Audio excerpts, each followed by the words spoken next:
What's up, guys? You know what time it is. Friday night. A little later than usual, but we're here. Archie and Wade back again for another episode of Between the Pipes. Wade, how you doing, buddy? Fantastic, Archie. Here we are again, getting closer to playoff hockey. A few teams have already clinched, and I am very happy, obviously, wearing a Leafs jersey. You are too, so we know what's up, Yes, and sir. pretty proud of that, obviously.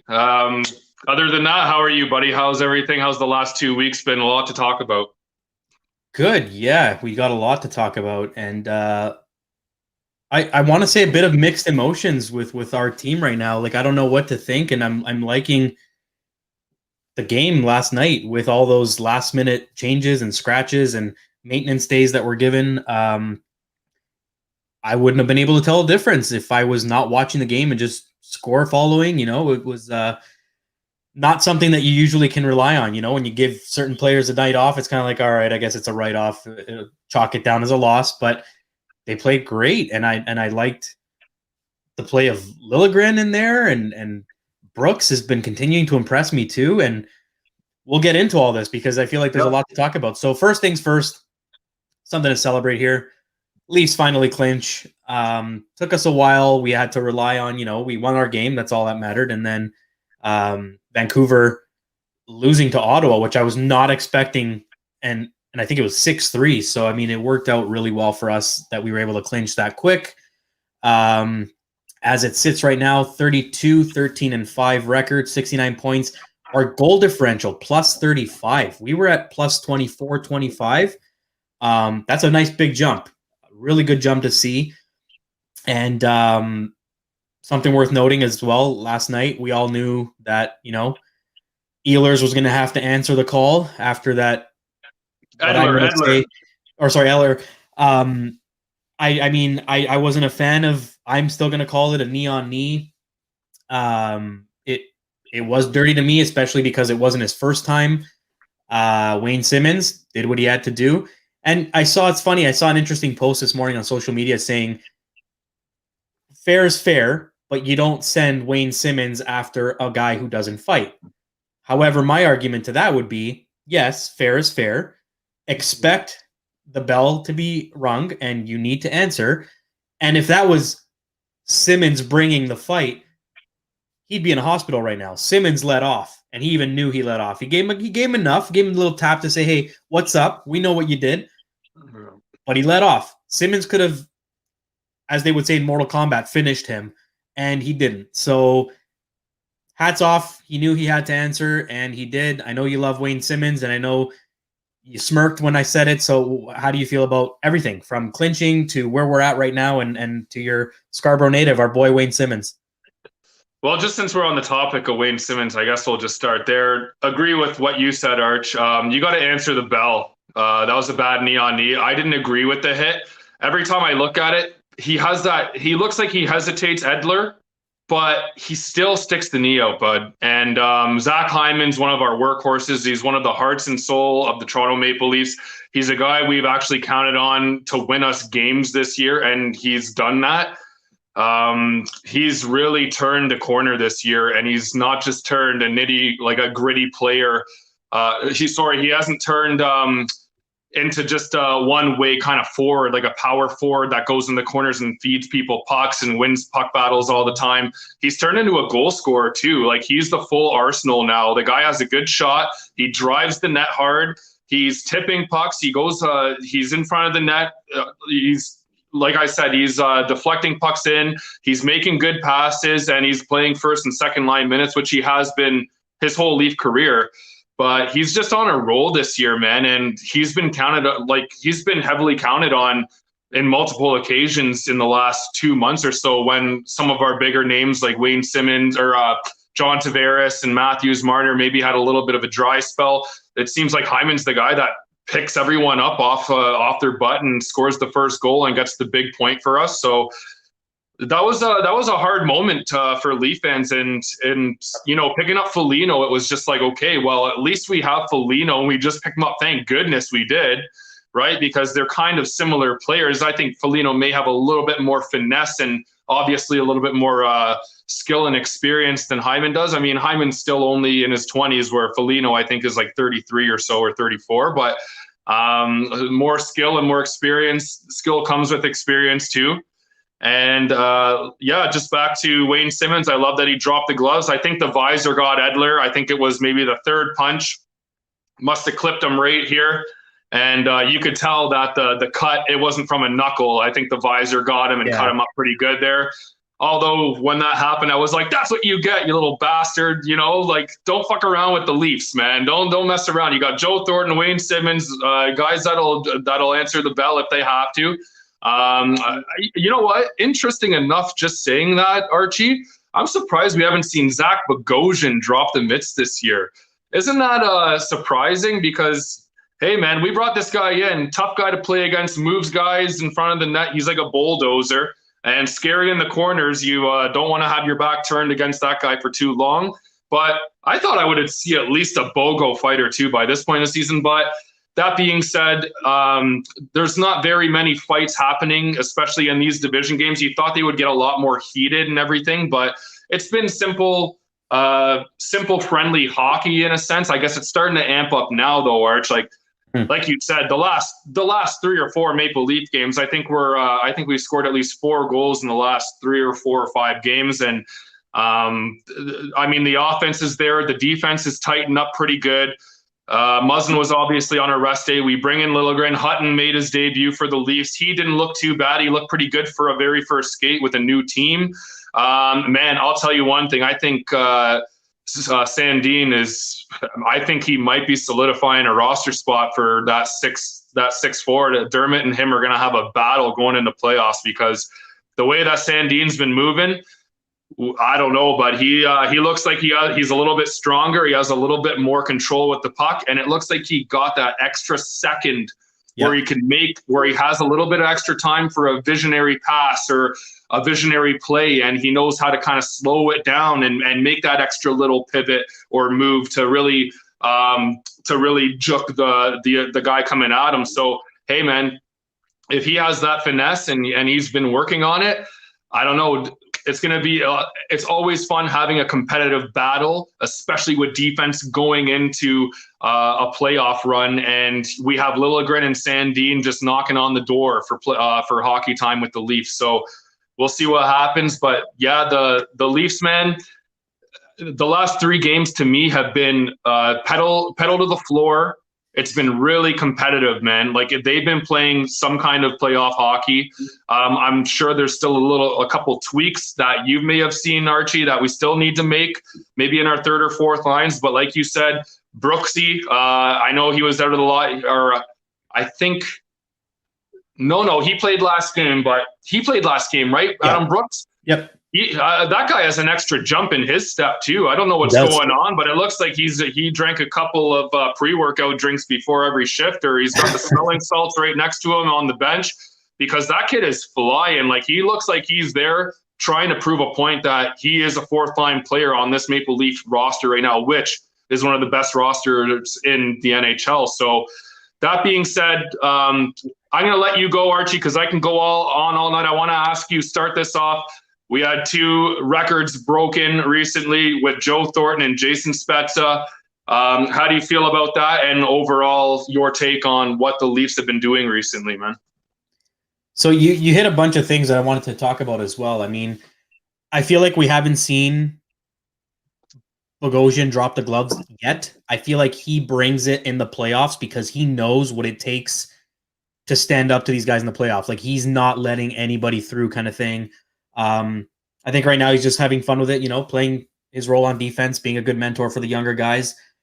So we haven't seen it yet. And a lot of this team, prior to all these veterans being added, they're not really a deep playoff experienced team. So to have cup winners, guys who've made it past that first round, that dreaded first round that we seem to have a really hard time getting past, it's going to be a little different now. So guys like Bogosian, I think you're going to start to notice their presence a lot more. On the ice, off the ice as well.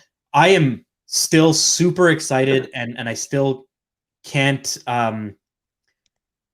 It still seems surreal that we've got Nick Foligno in the lineup. And I mean, right off the hop, his first game with the team, just making his presence known, hitting, finishing checks, going hard in the corners, getting his assist, and he's been doing it since. Like he's doing everything I would have wanted the guy to do, everything I would have asked for a player to do. And the timing of the Hyman injury sucks, but like you said, hey, we got Foligno, great timing, because he's filled in almost like we've made things go even with Hyman being out. Hopefully not too long. And I mean, you want a guy like him in the lineup come playoff time. We've got some time. I think there's 7 games left or something like that. This whole team, like Austin Matthews, you and I text each other after every goal. You know, like he's a monster. 36 goals now. McDavid, who's a machine and just keeps producing points like it's nothing. 28 goals, but 84 points on the season, which is unheard of. But Matthews with his 36 goals, and I feel like Mitch Marner has not gotten the credit he deserves this year. A lot of guys are looking for that goal scorer, but man, anytime he has a chance to pass to Matthews, it is the perfect pass. That goal last night, the shot was unreal that he was able to release it the way he did, but the pass and the patience from Marner, there's a reason why he's actually leading the Leafs again. 62 points on the year, 44 assists, 14 of them on the power play. When that power play works, you know Mitch Marner's got something to do with it. So I mean, it's watching that guy play is just incredible. Like I'm so happy to see 2 guys with over 60 points on this Leaf team. Tavares in a 56 game season when there's 5-6 games left. So yeah. Tavares, you know, everybody's been a little hard on him. He's still got 45 points, man. He could very easily end the season with 50 points. I'm okay with that. And Nylander, I shit on him all the time, but you know what? 37 points. He's up there. He's creeping up to 40. He should end the season with 40 plus. Hyman, absolute workhorse, man. 33-point season so far. The guy's a monster. He started scoring goals out of nowhere, and it's great to see him producing as well. You mentioned Sandin, and a lot of people are starting to say, is he going to be the eventual replacement of Morgan Riley? It's very possible. Morgan Riley's having a bit of an off season this year. Not sure what. I mean, I don't expect goal scoring out of him, but he's made some questionable plays, giveaways, and even taking the wrong guy or not taking a guy at all. But I mean, this team as it sits, I'm very happy with it. I'm super happy with it. I'm glad Riddick got the win yesterday. He really needed that. For some reason, he still has red on his pads. Someone's got to do something about it. How hard could it be to get vinyl blue? Just cover that up. I hate seeing the red. Spray paint that shit, man. Yeah, spray paint. Do something, man.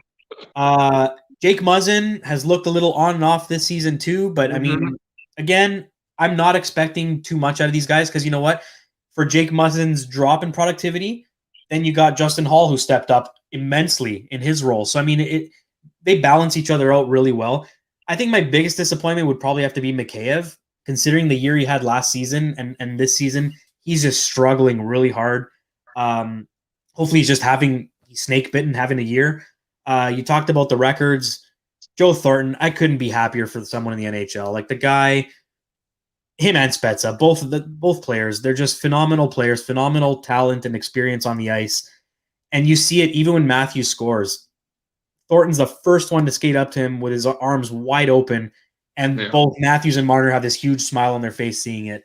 So I love this team, man. Like there's not a single thing that I would say is like, you know, oh man, get Phaneuf off the ice. I can't tell you how many times I heard myself say that, even though Phaneuf, I think, was put in the wrong position and was given the C at the worst time. But I don't feel that way. Like when I see this team, it's not like, you know, it could be worse. We could have Marinson on the ice, and Marinson was okay in the playoffs, but I'm a lot more confident with this team right now. I'm loving what I see. They clinched. Now it's just a matter of a lot of people are wondering what will it take to finish top of the North. And I was trying to figure that out before the show went live, but I don't know the exact scenario. But I mean, just in looking at the standings right now in that North Division, they are 9 points up on Edmonton, but they've also played 2 more games than the Oilers have. And unless, Winnipeg's got 57 points, and the Leafs, I don't know if they play. I believe they do play Winnipeg a few more times. But I think the team that should be worrying, if anything, would be Montreal, because they're finding themselves dropping while you got teams like Calgary that are finding a way to fight, and they're going to fight. They're going to fight. So it'll be interesting to see, because right now everybody's saying potential first matchup, first round, Leafs Montreal. As much as we'd love to see that, I'm not sure Montreal's going to be able to make it. They're struggling, and who knows? And now with Drouin taking a leave of absence, he's been put on long-term IR. Nobody knows why. It's been determined that it's not COVID related, at least to him directly. But nobody knows what's happening there. But from the Leafs point of view, I'm happy. I can't wait for the playoffs to start. I'm super pumped about it. And I don't know if you want to add anything more. Like I said, we could talk about the Leafs all night. Yeah, I'm just going to add a little bit more. Of course, man. Austin Matthews. Austin Maurice Rocket Richard Matthews. Hopefully, you know what? I'm not going to put it in concrete yet, but he is 8 goals ahead of Connor McDavid with about 5 games left for each team or so, 5 or 6. The only guy that I think could catch him is McDavid, if McDavid just starts fucking putting hat tricks in every game. But then again, Austin Matthews is scoring just about every game. So by the time the season finishes, I do kind of expect Matthews to probably have about 40 goals this season, and maybe McDavid finish with about 30, 31. So that being said, this will be the first time a Maple Leaf in the history of the Rocket Richard Trophy is going to carry it around and take pride in that. That's a really cool feeling. Austin Matthews got shut out a little bit last year. He was right at the end drive between Pasternak. I bring it up all the time. It was him, Ovechkin, and Pasternak. They were within goals of each other, like 2 goals, and Pasternak took it by 2 goals or something. And there was still 12 games of hockey to play, so who knows what could have happened. Anyways, getting away from how fantastic of a year Austin Matthews has had, totally agree with you, Archie. Mitch Marner sometimes doesn't get enough credit, but man, like this guy, it's funny because he rarely makes a mistake. When he makes a mistake, you really notice it, but he rarely makes one, and he is just smooth. Like everything he does, man, the vision, the extra couple seconds that he creates for himself in any type of zone he's in, neutral, offensive, defensive zone. It's incredible how he slows down the game of hockey, the fastest game in the world, and he just knows how to kind of look like he's playing shinny or on the pond or something, like 3-on-3 hockey. And that's Mitch Marner for you, man. He's a very special player. Joe Thornton, I think he's 5th all time in assists on the NHL list now.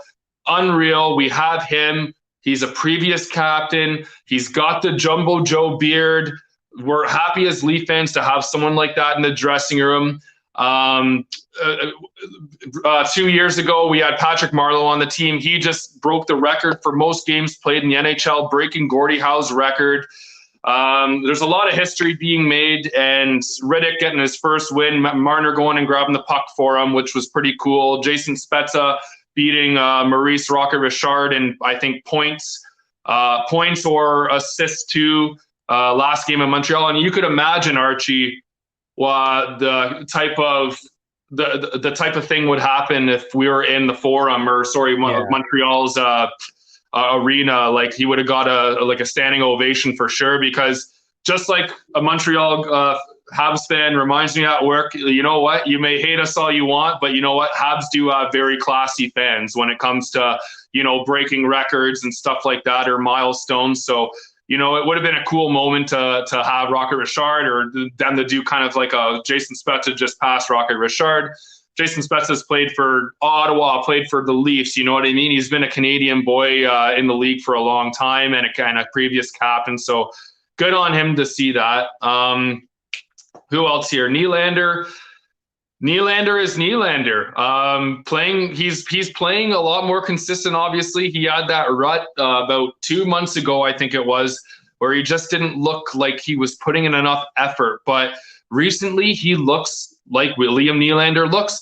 He's a quick skater. He can get wide on a defenseman, drive the net. He can make a nice pass. He can bury the puck when he has to. He doesn't go in the corner and lay the knee, pin anyone up on the boards too hard or anything. He's more of a, I get it, he's more of a drive-by stick check kind of guy, but he's very effective with that stick over other players that would probably try to do that and really get reamed out for it. At least Nylander, like Matthews and stuff, they're so quick with their sticks and their stick lifts and hand-eye that, like, even when the puck is going 2 feet off the boards, they know how to knock it down or where to place their stick and their body. So that kind of helps out his type of game.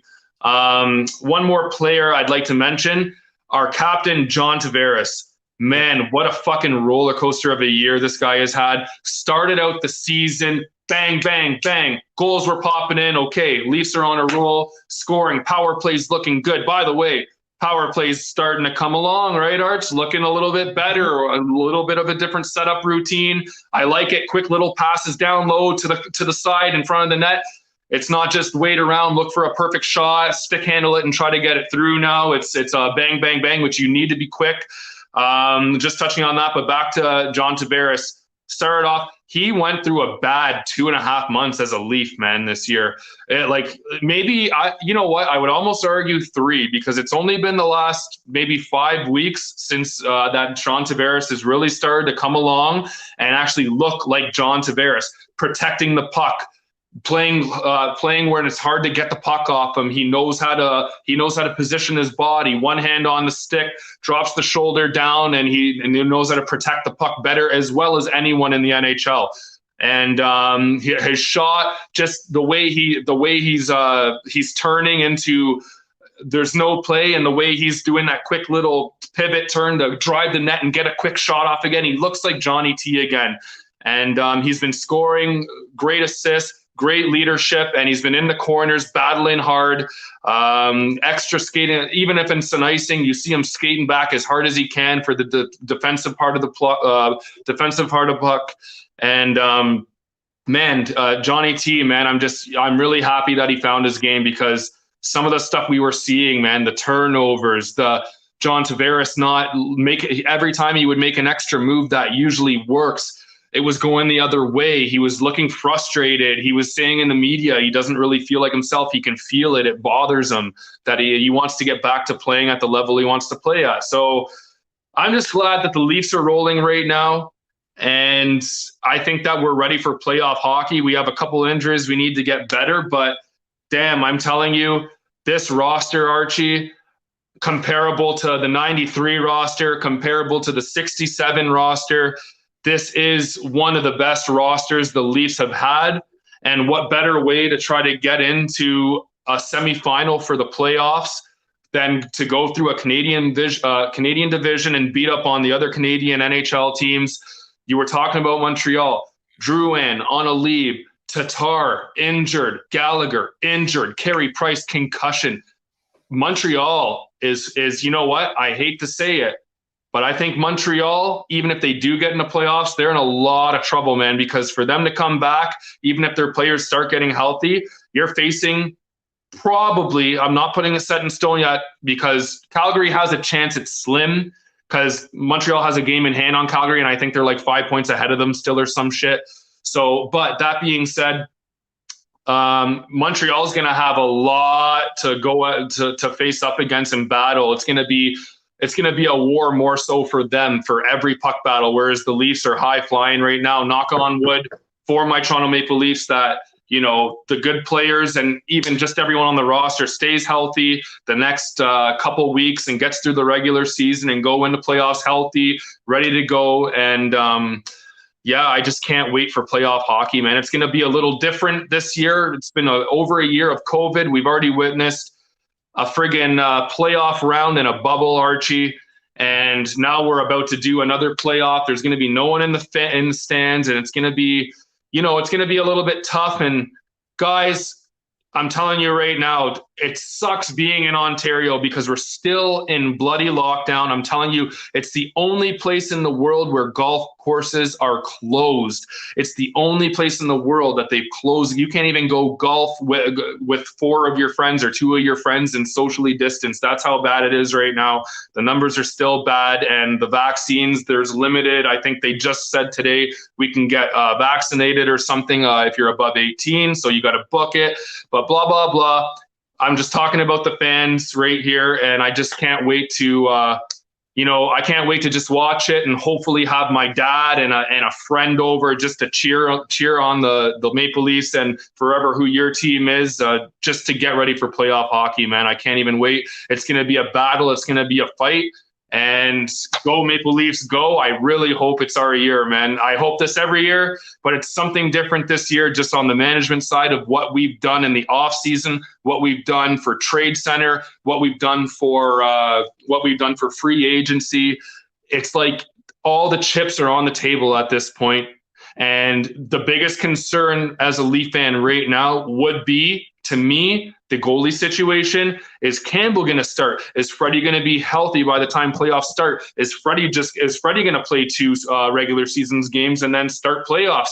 I don't know. The only thing you can do, if I am the GM, if I'm Kyle Dubas and I'm Sheldon Keefe of the Toronto Maple Leafs, this is what I would do. Whoever's playing right, whoever feels healthy, and whoever looks the best and is winning games is the one that is starting the first game of the playoffs. And I kind of hope that it's going to be Jack Campbell. And if Jack Campbell ain't playing well, hopefully Freddie's ready to go, because I don't know if I trust Riddick. I've only seen him in 3 games this year in a Leaf uniform. But then you throw in Freddie. If Freddie bombs the game, you throw in Riddick. I hope it doesn't come to that. I hope it's 4-0 and move on to the next round. We will see. Archie, we could talk all day about our Toronto Maple Leafs. We've already been going on about a half an hour with them. Is there any last thing you want to add for any Toronto Maple Leaf fans or just hockey fans that just want to know a little bit more about why we're crazy fans in Toronto? It's funny because you mentioned hand-eye, and I just remembered the Austin Matthews goal the other night against Montreal. Can we just talk about that for 2 seconds? Just like, oh, dude, go ahead. Go ahead. Beauty of the fact that he took a puck that was unexpectedly bouncing off of someone's skate, manages to make sure that he's keeping his stick below the waist so that it's not deemed a high stick, and then I think he caught everybody off guard. The goalie had no shot. Like, it was just like, what just happened? And the more I watched it, the more, and they kept playing it during the intermission too, it was like that hand-eye, and they compared it to one of Crosby's when he batted it out of the air. Austin Matthews, we have yet to see the best of Austin Matthews. Man, I know you love the goal. It was a beauty, and I can't stop watching it. And just real quick, touch base on what you said about the goalies. Freddie Anderson is apparently ready to play. This is a tough position for the Leafs right now. We're in. We've clinched. We're in the playoffs. If any a time, now is the time. Throw Freddie Anderson in there. Let him play even the remainder of the season. Because if he can show that he's ready to go, and he hasn't missed too much hockey, and he was injured, but the interview they had with him kind of suggests that he had lost confidence in his own game. So it's like injury and it got into his head. I don't know what the case may be, but play him now, see what happens. We know Campbell can play games. So and win. Now, I think Freddie needs to be tested, and hopefully they can play him in the next 6 games or however many are left, where we can see whether or not he's ready. But I don't think it's fair to tell, hey, Jack, you're back on the pine. He's taken over and he's done a great job. Now, Freddie's in his last year. He's got, at this point, he's got nothing to play for unless he rides the Stanley Cup wave and wins a cup in the playoffs and ends on a high. Then sure, he's going to be the highly sought-after goalie next season. The Leafs might even want to try to get him back. But as far as I'm concerned, I think this is it for him as a Leaf. Jack Campbell has solidified and I think has earned a position as a starter. People got to remember he's not a rookie. He didn't come out of nowhere. He backed up, I believe it was Quick in LA. He's got the experience. So whatever happens with Freddie, he had some good run here, but it's time to move on from that. And as much as I'd love to see him win a cup, at this point, I don't care who's in net. I just want to see the Leafs win a cup. And on that note, if that does happen, you mentioned Ontario being in a lockdown. I don't care what we're in. If the Leafs win the cup, I'm downtown Toronto. Oh. Vaccine or no vaccine, I'm downtown Toronto. Because you know what? When Tampa Bay won the cup, they had a boat party and everything went fine. The Buccaneers won the Super Bowl. They had a boat party. Everything went fine. Leafs win the cup. Have a fucking boat party on Lake Ontario. We'll be fine. I'll buy a blow-up raft. I don't give a shit. In Lake Ontario, whatever the case is, I am going to party, lockdown or not, because after that party, Ford can do whatever he wants. Lock the city down. I don't care. He's probably going to have to anyways. I will. You know what? I'm not even going to say what I was just about to say. I will die from COVID-19 from celebrating a Leafs Stanley Cup and die a happy fucking man, okay? That's it. God, I hope I didn't put a fucking bad omen on me here. Whoa. It's, yeah, like Sorry, honestly. no, I didn't mean to curse myself there. Jesus. We even have on wood for myself. But listen, if the Leafs win, you know what, Archie? It's not even if they win the cup. If they go to semifinals, every single fucking game, downtown is going to be going crazy. Absolutely. But the only thing is though, downtown, the bars aren't going to be open, and that big ass TV outside Scotiabank Place, they're not going to put it on because they're going to know everyone's going to gather there. But I just hope that there's some smart ass fucking fans that bring some like portable projector with some crazy ass like Bluetooth Wi-Fi, and they put a white sheet up and they just start playing the game somewhere. Dude, and everyone just crowds around. Like whatever happens, you know what? We've been waiting for 54 years for a Stanley Cup. The hockey mecca of the world, the Toronto Maple Leafs. My dad was 5 years old when they won the Stanley Cup. He is 59 years old, guys. This is crazy. I will cry when they win. It would be insane. I'm going to say I'll cry when they will win because obviously I'm putting all my heart and soul and energy into believing, sorry, let me rephrase that. Believing that the Leafs are going to fucking win a Stanley Cup this year. All right? And I'll take the heartbreak, okay? Because I'm used, you know what? Leaf fans are used to the heartbreak. How about a little lift now, man? Let's feel it. I want to feel the blessing of having a Stanley Cup hoisted by John Tavares and Austin Matthews and Marner and Sheldon Keefe. I want to feel it, and everyone in Toronto, every fan would, I don't know, drop. I think we'll just drop. Heartbeats will be done for about 10. I think there's going to be cardiac arrest. That's what I'm trying to say, man. It's just going to be there's going to be a flat line for at least 30 seconds in every Leaf fan's body if that were to happen. It would just be like, am I alive right now? Is this happening? What the hell is? Oh my God! Oh, I'm going on right now, Arch. It's just it's a crazy thing to think about that it's been this long, and we have this team, guys. We're so excited about it, but we cannot forget as Leaf fans the other teams that we have to get through to win a Stanley Cup. And their fans, some of them are thinking the same damn thing. And you know what? The Vegas, 4 fucking years they've been in the league, so they can screw off, whatever. You know what? Try another fucking 50 years, okay? Blah, blah, blah. Colorado, healthy, scares me a bit. Pittsburgh or Washington. You never know. They still got a couple of the best players in the world that have won Stanley Cups. And I guess maybe the other team that I guess would scare me, Arch, would probably be, who am I thinking of here? If Kucherov comes back and Tampa Bay is healthy, Vasilevsky's in net, who knows what they could do? They could still do a lot of damage there, man. I don't know. But we'll see what happens. But for me, it's all go Leafs go. So here, real quick, we had a fan chiming in here watching the show, JM, saying, if they win the cup, I'm flying in from Vancouver.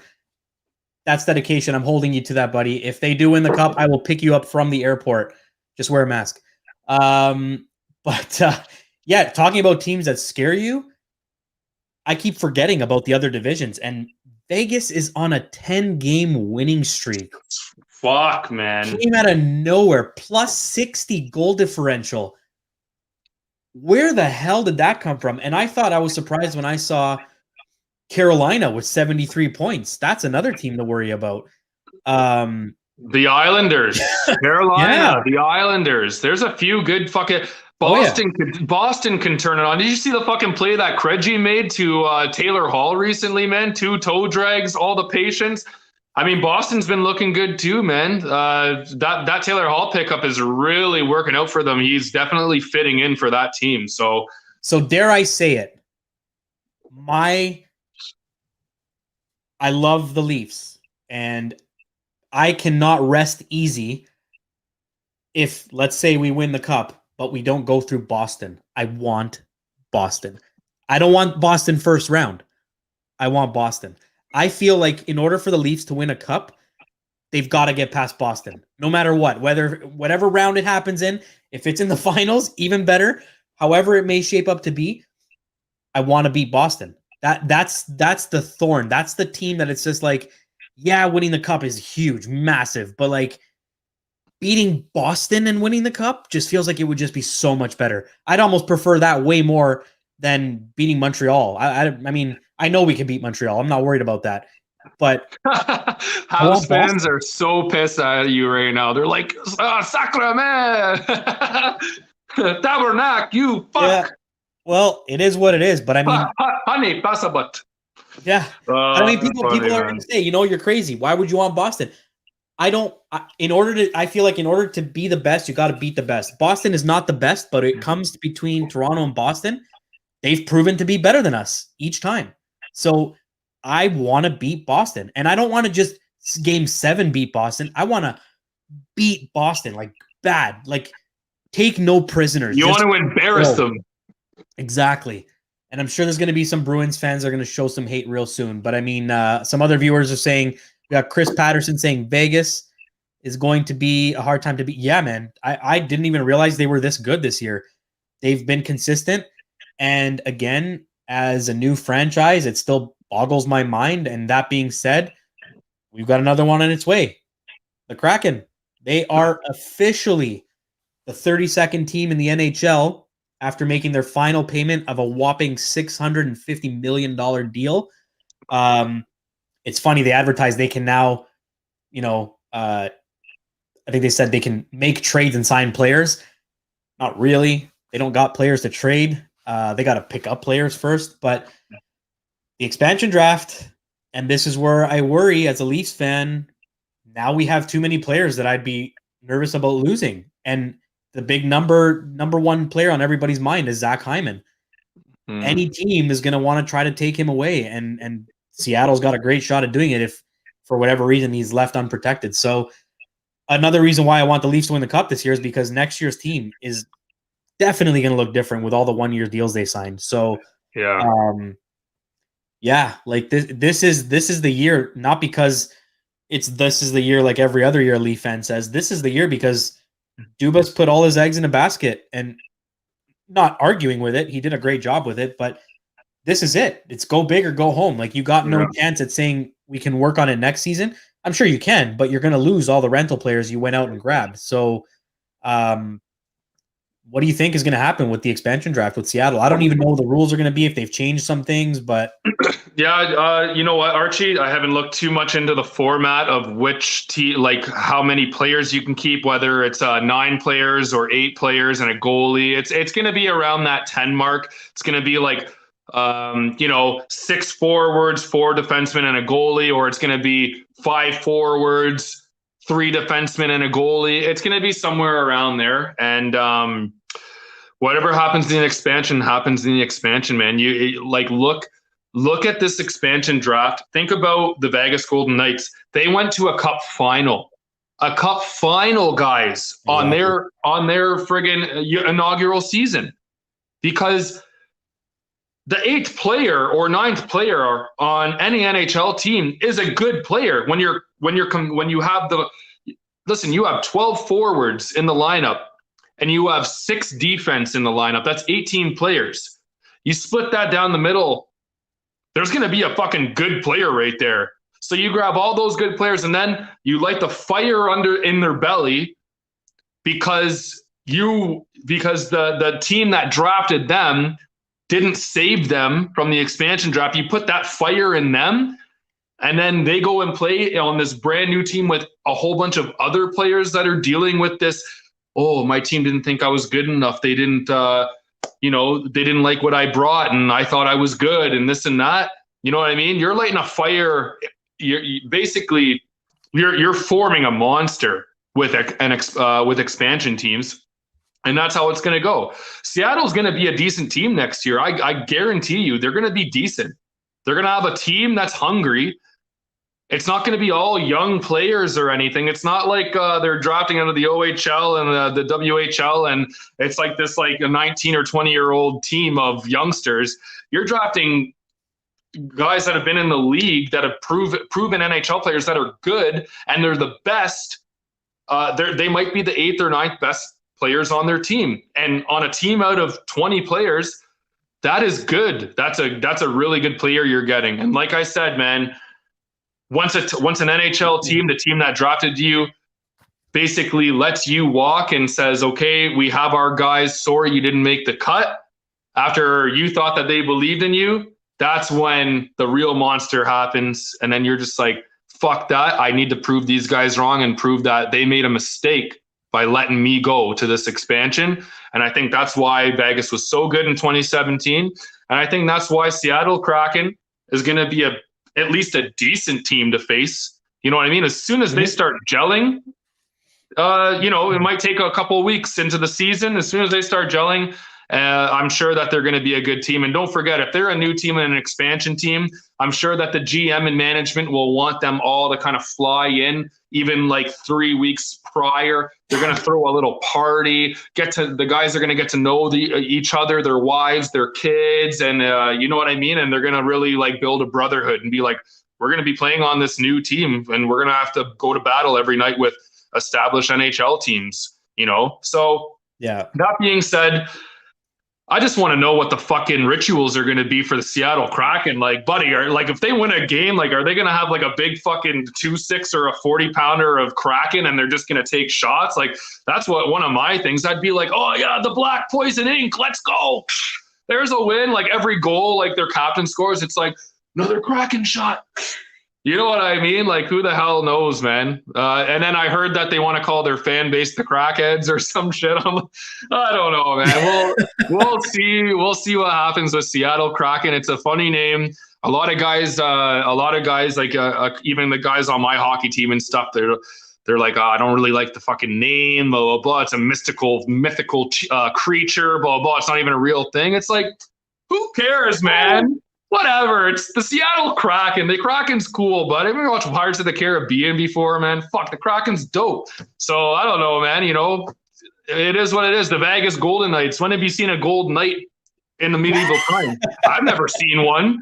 I've heard of a Black Knight. I've heard of the Knight in Shining Armor, Silver Knight. I've never seen no Golden Knight. So I guess there's something that kings and queens know that I don't know, or the history is just all mangled up. Because I even did a project in grade 4 about medieval times, man, and there was no Golden Knights. So, yeah, man. That being said, Archie. So, I did some research. Sorry, go ahead. I did some research. So the draft notes, I found it here. So they must select one player from every team except Vegas. They're exempt, which I think is a bullshit rule, but okay. I'll get to that. So as a result, they'll be drafting, or they'll be acquiring 14 forwards, 9 defensemen, 3 goalies. Every team has 2 options for protecting players. They can opt to go with either 7 forwards, 3 defensemen, and a goalie. Okay. For a total of 11. That's 11. Or they can opt for 8 skaters at any position plus a goalie. So now that's only 9.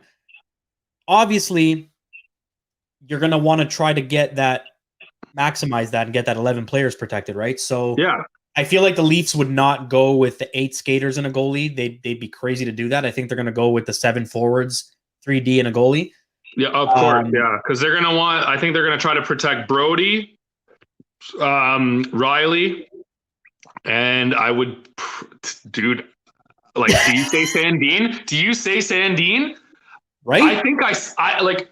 Oh my god, maybe. Oh my god, you know what? You just opened up a can of worms, man. What if fucking Hall's the one that fucking leaves, man? It's gonna be a tough decision, bud. Now that's the other thing, though. With that,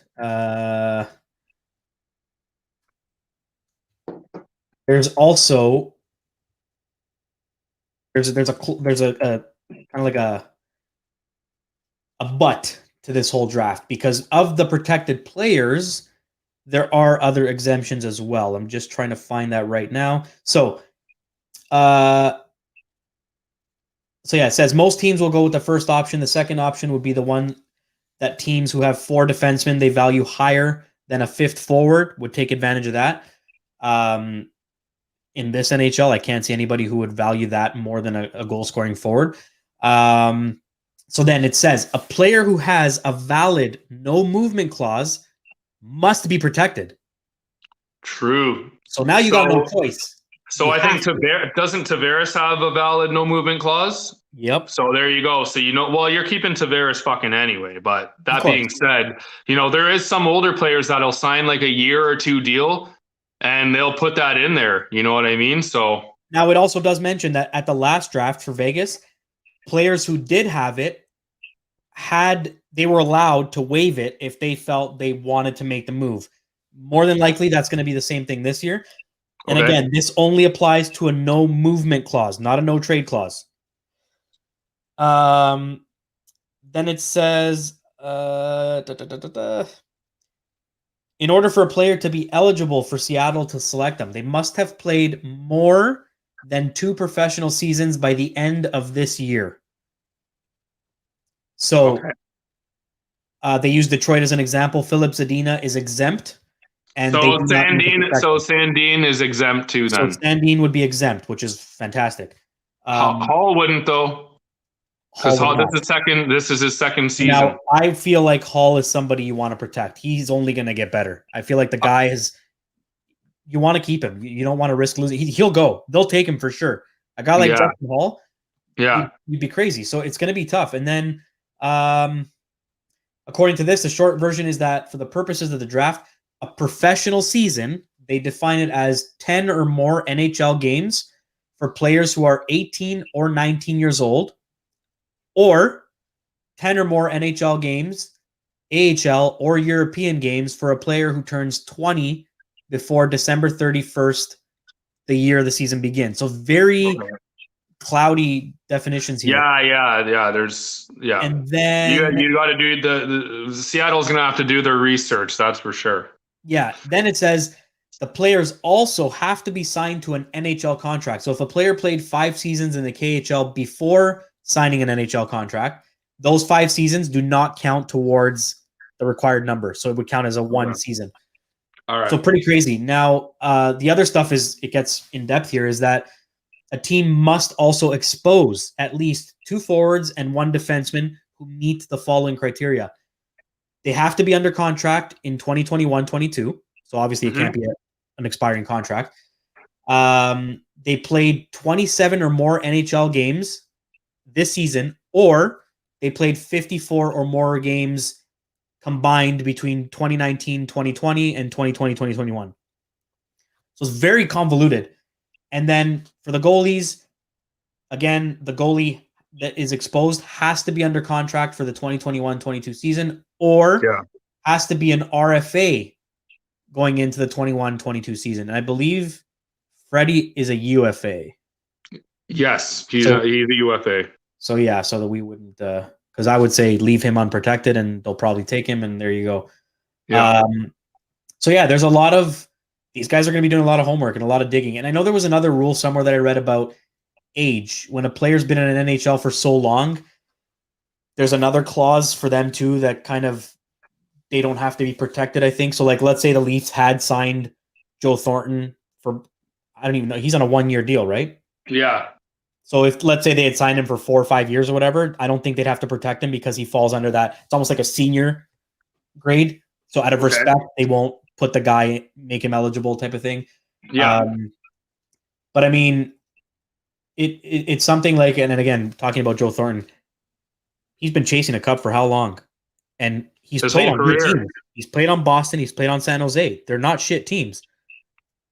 It would be so amazing for him to be able to finally taste that champagne out of that Stanley Cup in Toronto. And you could see it in his eyes, and you could see it in the way he's been playing too. He's stepped it up a little. I'd love to see him shave that beard and go back to the way he was when he started the season with us. Let the playoff beard grow later, like just because he can grow it fast, man. That guy's got like a chia pet on his face or something because it grows super fast. So I'd say shave the beard, bring it on, because this is going to be his. I feel like it's going to be his last chance at a valuable spot on a team that can actually make it happen. So I would love to see that happen, man. Like you said, it doesn't matter what happens next season. If I know we're never going to hear the end of it, as much as I hate to admit it, it's going to be called the COVID Cup. And if the Leafs win, it's going to be even more talked about than any other team. If Tampa wins again, no one's going to call it the COVID Cup. But if the Leafs win, you just know people are going to be all over that saying, well, you only won because it was a shortened season. And I know we talked about this. It's harder. At the end of the day, the playoffs are the playoffs. You still got to win 16 games. But we're going to hear it. I don't care. A cup is a cup.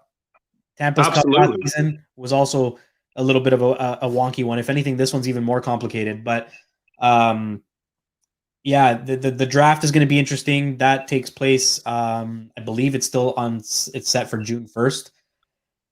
July 21st. July 21st, they're having that draft. We'll see what happens then. But before that happens, someone's going to raise a Stanley Cup. So the priority is going to be on that.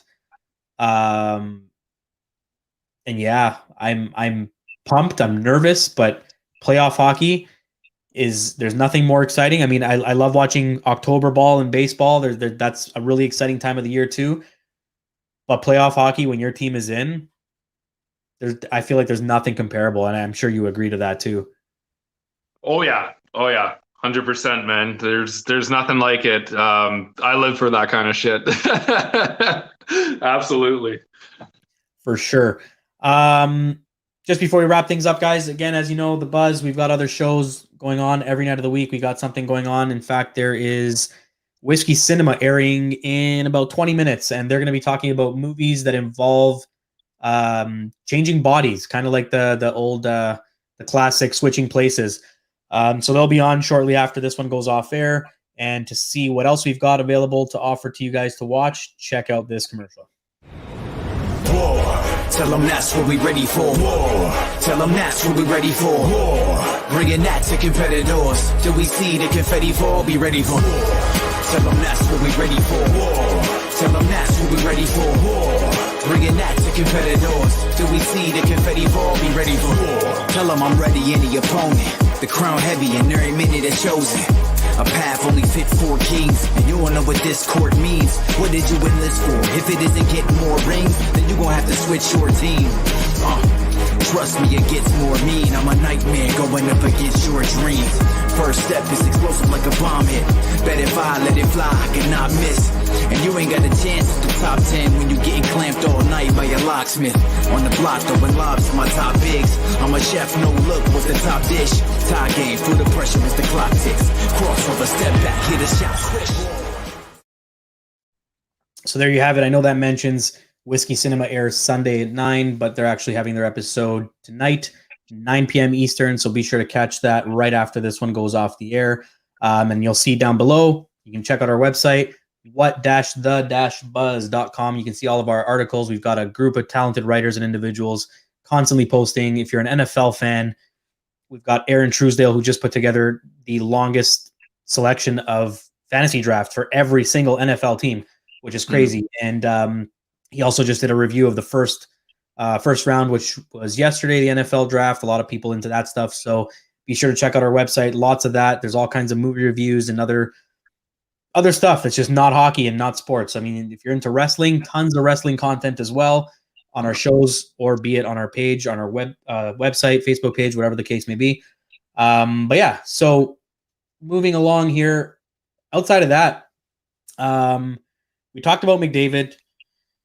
McDavid's doing McDavid things. Wayne Gretzky even came out and said it would not surprise him if McDavid ends with 100 points. I don't know that he's going to get there this season. He's, if anyone can do it, it is him. I don't know that there's enough time for him to do that. Like realistically, what are your thoughts on that? I think that they have.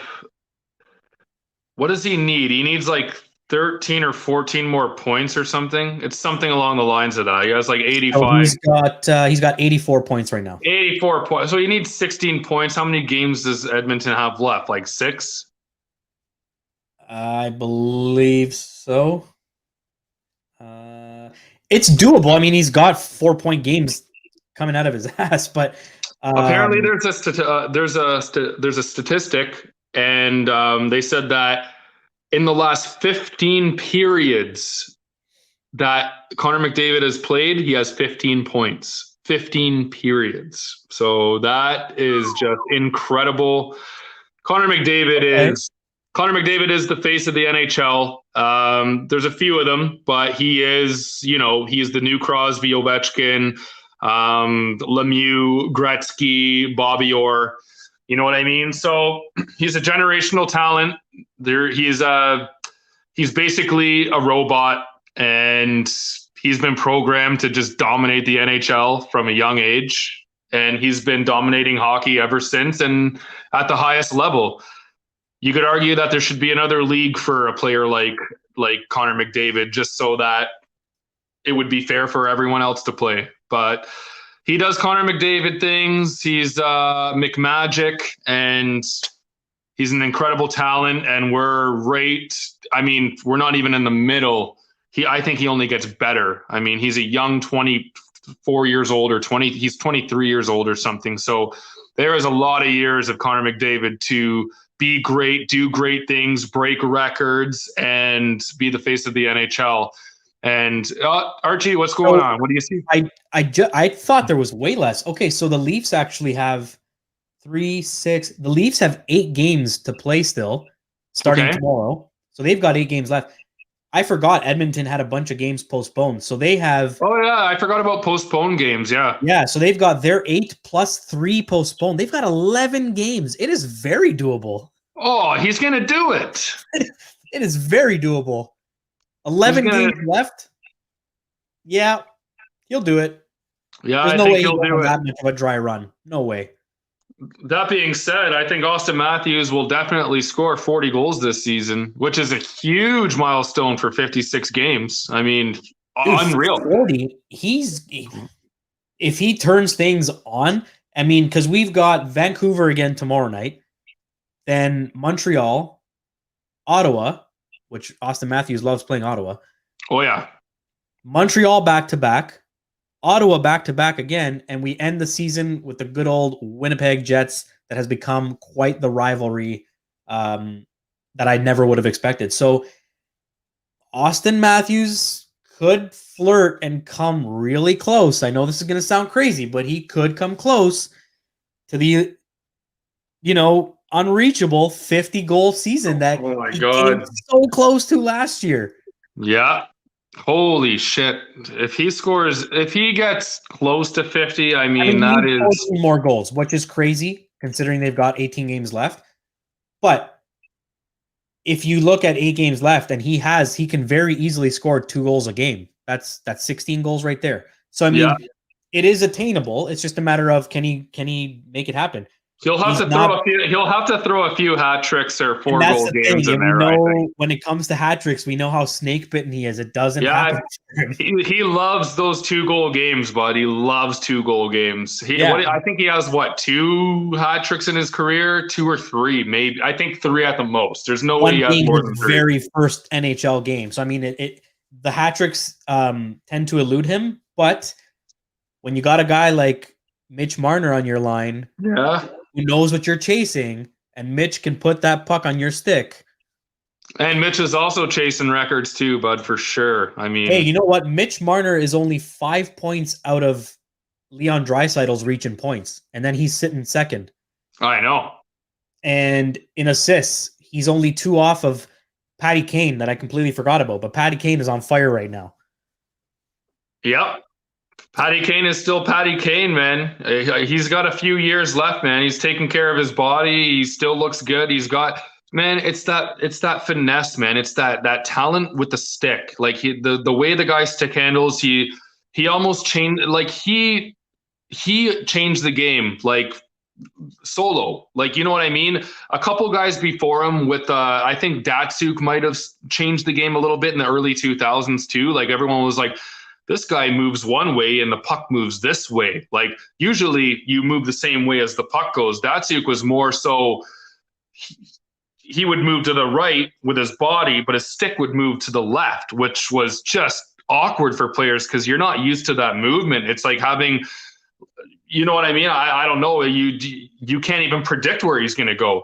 Whereas Patrick Kane is just, I don't know, man. That guy stick handles faster than an assault rifle, but it's like it's crazy, man. Hey, Buffalo Sabres. It's amazing. And then when I look at Austin Matthews, like I feel like he's been practicing. Matt Barzal, those types of players, they're looking at Patrick Kane and that, like I think Patrick Kane was looking at Datsuk, and then Patrick Kane just started originating himself and his own quickness with his hands and his wrists, and then like Matthews, man, like just the way he stick handles the puck, and then Barzal, same kind of thing. Look at the other kid there we were talking about, Trevor Zegras, that's on the Ducks there. I mean, that kid has some quick ass hands too. I've seen some highlights, but yeah, man, hockey's getting quicker. Hockey's getting more skilled. Hockey's getting better. And then, of course, I just left out Connor McDavid, who yes, that's a machine gun. I mean, that guy. But the thing with Connor McDavid is his skates are moving as fast as his stick handles are. So that's just fucked up. Like for him to be able to do what he does at the speed he does it is incredible. And people that don't play hockey, that are fans of hockey, I don't know if you really understand how difficult it is to be flying and stick handle the way that McDavid does. Like it's robot-esque. Like it is programmed. He has a chip in his brain and he's just been programmed, and he's a robot. He's AI for sure. And he's just there to change the game of hockey. And I wouldn't be surprised if you fucking cut through that guy, or he got a fucking gruesome cut and it went right into some steel, because you know what? That guy is he's something else, man. He is AI. He's computerized. There's something going on there. But yeah, those records, Connor McDavid could not easily, but with 11 games played with postponed games, I think he could reach 100. I think Matthews could. I would just like to see Matthews reach 40, which would be really cool, because 56 games, 40 goals. I mean, holy hell. I don't know in 82 games what that means. Is that 55 or 60 goals? It's got to be close, which is, there's only a few players in the NHL's history that have done that. And one of my favorite ones recently, Steven Stamkos, I think in his second or third year in the NHL, had that 60. So that was pretty cool. Yeah. But I'm really excited, guys. Archie, I can't even wait. I know that me and Archie will be getting together for a playoff game. We just have to, and raise the roof. And what else do you want to add? Is there anything else you want to add here, Arch? What's going on? I'd just like to remind anybody, not that they'd be listening or watching, but anybody affiliated with the Buffalo Sabres organization, Patty Kane. Remember what I said. Make it happen. Get that first round pick and trade that pick away to Chicago, if that's an option, for Patty Kane. That is the move that will keep Buffalo Sabres fans alive. Otherwise, they have flatlined, and I'm not sure anything is going to help them at this point. And the thing about that is you're going to get Patty Kane with other things too, I think. You're going to get Patty Kane with maybe another good top six forward, or I would say even another first round pick. It would be a later first round pick for 2022 or something, but I think that it's worth it just because of Patrick Kane's age, because he's maybe got another 5-6 years left of really 5 years left of really, really good hockey. And I mean, maybe not. Maybe it's Patrick Kane for the first round and just a throw-in prospect or something. I don't know, but Patrick Kane is worth Patrick Kane money, and I think it's worth a shot because you don't want to rebuild with Jack Eichel and Olofsson and Dahlin and Ristolainen, and you're kind of already, you've been on the wire, you've been rebuilding since 2014, and to do it all over again, I mean, you kind of gotta. No player wants to stick around after they've been trying to rebuild for that long. You have to have a core, and their core is slim. Their core is like 3 guys. So that being said, Patrick Kane goes in there.